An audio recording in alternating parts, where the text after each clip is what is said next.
I want to pursue a little bit what Mr. Ivy apparently questioning about. I wasn't here, but I had in mind pursuing the Frontier merger and how that happened.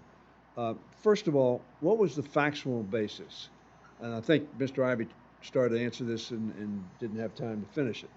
What was the factual basis on which you were talking to Verizon their policies?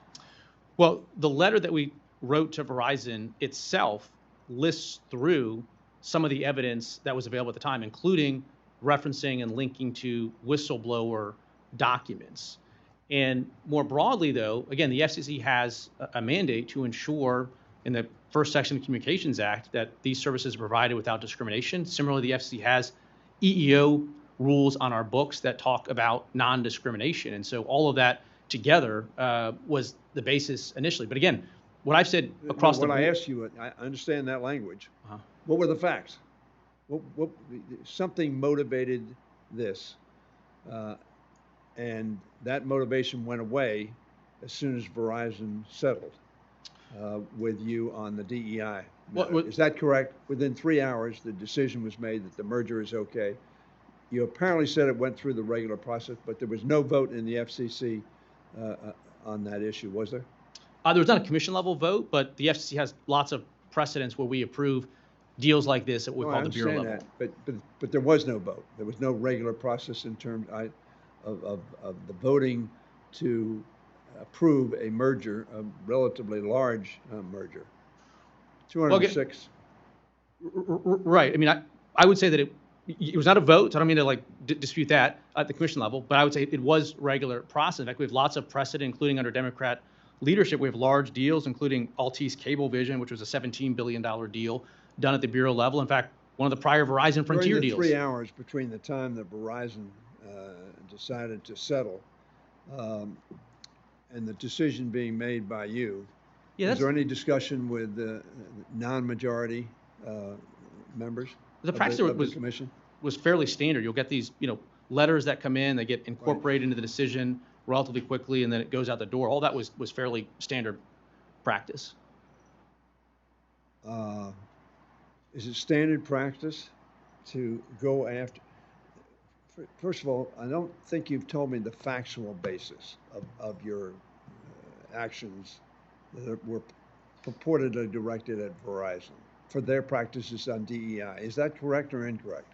Well, I know you told me the language about not discriminating. Right. But very frankly, DEI is all about not discriminating, because historically the DEI was based upon, and I'm not defending every decision under DEI, but it is based upon inclusion and equity. Now, apparently equity is a bad word in this town now.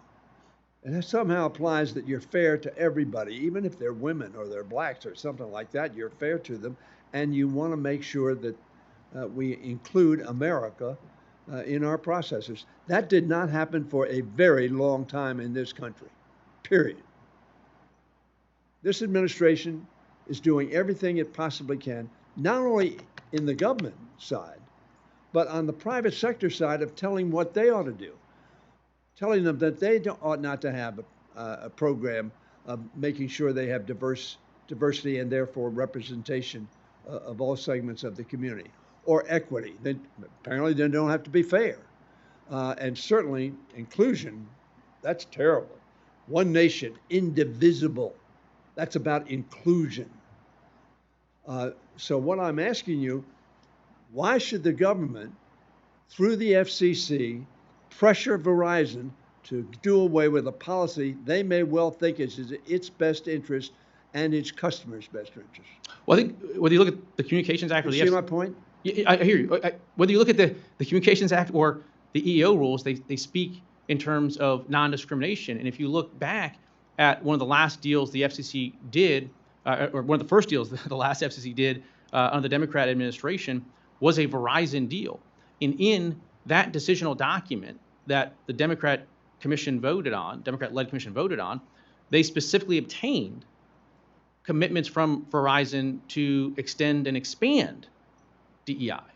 And so sort of the concept that sort of looking at these issues in the context of an FCC transaction is not new to this decision. Again, the Democrat FCC included conditions they obtained expanding DEI. And what we're doing is making sure that going forward, we don't have discrimination so that, to your point, we can have equal opportunity, we can have non-discrimination. And again, there's lots of definitional issues out there about how do you define DEI. And that's why maybe there's been some concern raised about the specific terms that I've used in terms of invidious forms of DEI discrimination. What I'm focused on is if you're intentionally discriminating against people based on race, based on gender, based on protected characteristics, that's a problem.